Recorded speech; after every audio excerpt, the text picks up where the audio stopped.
So, you have your eye on a Gemini, and if you have spent any real time around this person, you already know the experience is unlike anyone else you have met. One conversation with them, and you walked away feeling more alive than you did before. They are quick and funny and genuinely surprising, the kind of person who can hold 4 threads of a conversation at once and make every single one of them feel interesting. And now you want more of that. You want to be the person they keep coming back to. That is completely understandable, and this video is not going to be coy about the fact that you are here to figure out how to genuinely draw them in. What it is going to give you is a real understanding of how a Gemini actually moves in love. Not a surface reading of the reputation this sign carries, because that reputation tends to be either wildly unfair or dramatically oversimplified. A Gemini is not simply a flirt who cannot commit, and they are not just a social butterfly who never lands anywhere long enough to feel anything real. That framing misses them entirely. What is true is that Gemini has specific and genuine needs in love that most people never quite figure out how to meet. And the people who do figure it out tend to find a partner who is endlessly engaging, surprisingly loyal, and genuinely fun to build a life with. So let us get into what this actually looks like. 3 real dimensions of Gemini romantic psychology. What draws them in, what pushes them away, and what they quietly need from a partner in order to feel something that lasts. The first and most common mistake people make when pursuing a Gemini is trying to capture their attention through intensity. The thinking goes something like this: if a Gemini is drawn to stimulation, then the most stimulating version of you will win them over. So people turn up the drama.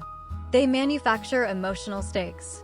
They use unpredictability as a tool, going hot and cold in an attempt to keep the Gemini guessing and therefore engaged. And it might work for a short time. A Gemini will engage with almost anything that has some spark to it.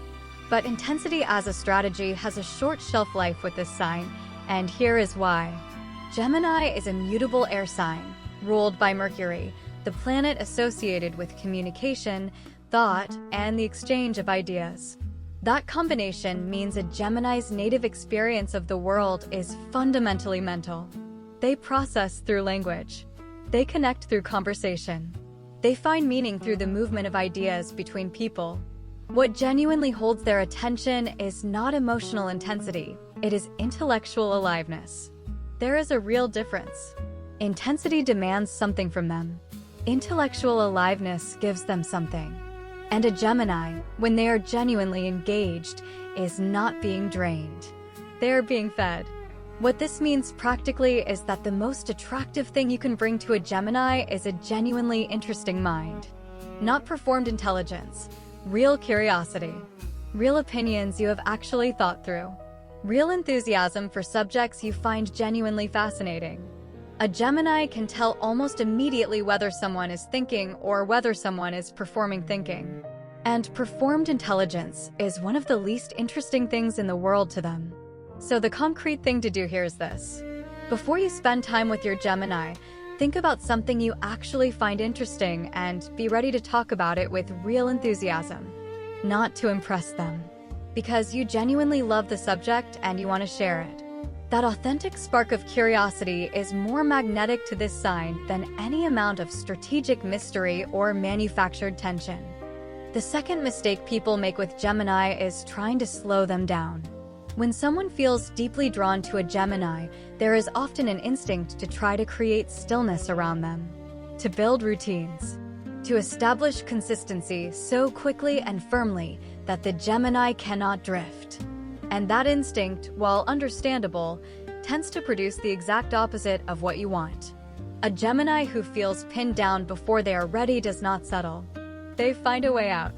Not because they are commitment phobic in some fundamental character flaw sense, but because freedom of movement, intellectual freedom, social freedom, the freedom to be interested in many things at once, is not a preference for this sign. It is closer to a requirement. Here is what is actually underneath that need. Gemini is genuinely dual in nature. Not two-faced, as the unfair version of the reputation goes, but genuinely capable of holding multiple perspectives, multiple interests, and multiple versions of themselves simultaneously. That quality is one of the things that makes them such extraordinary company. But it also means they need a partner who does not experience that multiplicity as a threat. Someone who is secure enough in themselves to let the Gemini be curious about many things without reading it as restlessness or dissatisfaction. Someone who can be a stable point without being a constraining one. The actionable insight here is about your own security. A Gemini is genuinely attracted to people who are not rattled by their nature. If you find yourself anxious every time they get excited about something new or quietly threatened when they want to go off and explore something without you, that anxiety will register to them as a kind of weight. And Gemini will not carry weight for long before they start looking for lighter air. So the concrete work here is internal. Practice being genuinely interested in your own life. Cultivate your own curiosity. Have enough going on within yourself that when your Gemini bounces off in an interesting direction, your first feeling is delight rather than alarm. That ease, that spacious, secure, genuinely interested ease, is one of the most attractive qualities you can offer this sign. And it is not something you can fake. It has to be real. The third dimension is the one that most people who pursue Gemini never reach at all, because it requires getting past the surface of this sign in a way that takes real patience and real attention. Here is the misconception.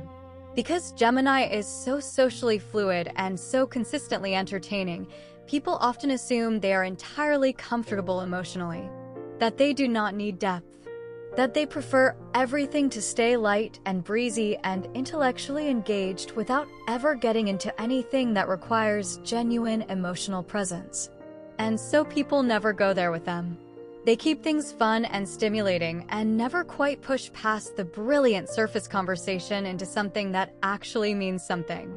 That is a significant missed opportunity.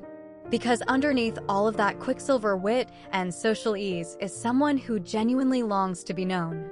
Not publicly, not broadly. In the quiet, specific way that comes from one person paying close enough attention to see past the performance and into the actual interior.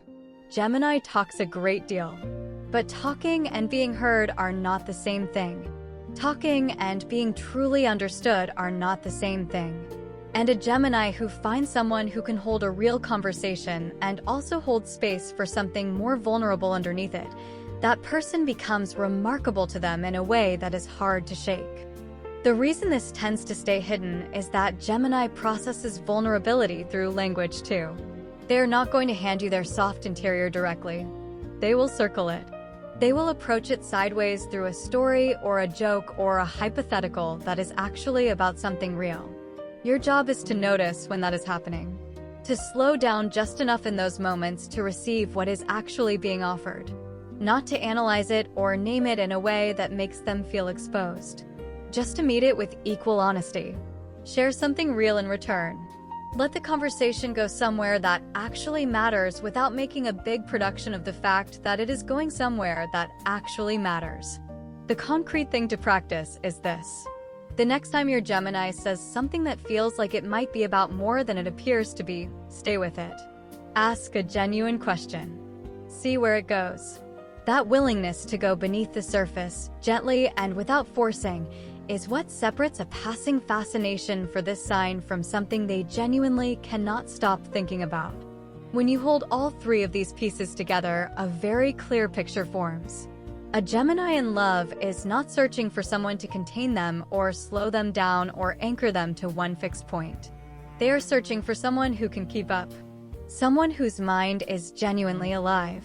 Someone secure enough to let them be fully themselves, in all their glorious multiplicity, without making that feel like a problem.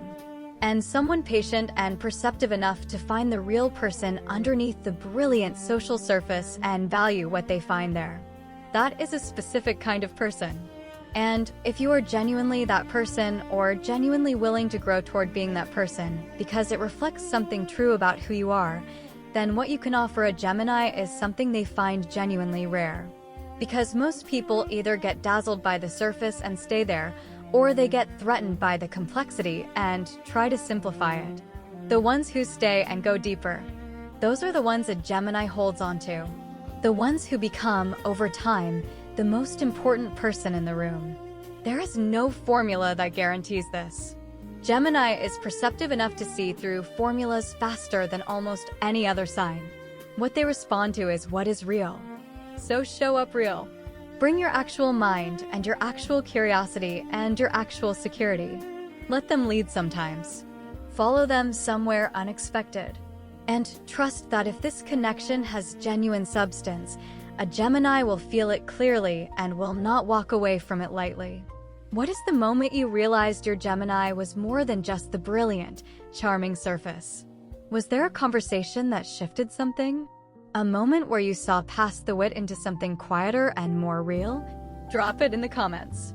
Those moments reveal everything about this sign, and I genuinely want to hear what you have found. If this gave you real insight into your Gemini, make sure to save this video and come back to it. Drop your questions and stories in the comments below. Like and subscribe for the full series. And good luck, you've got this.